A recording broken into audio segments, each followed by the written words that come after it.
Hello dosto, let's unbox today Fetal Doppler, Mommy's Messenger.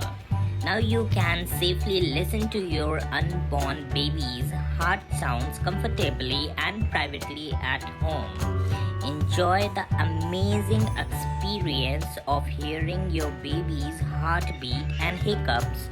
Even record them to share with families and friends in the future.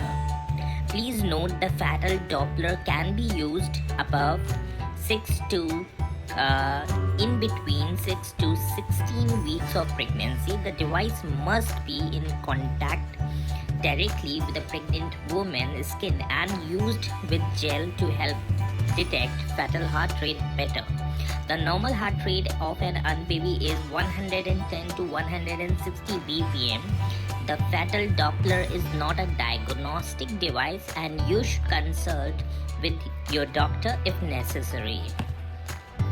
This is soundproof, sensitive and digital screen is there. Also it has independent probe. Overall it's an amazing product and you should try as per my understanding. You will enjoy the fetal Doppler to listen angel's heartbeat. I hope you like this video. Please don't forget to subscribe and like and share our channel. I Cinemat.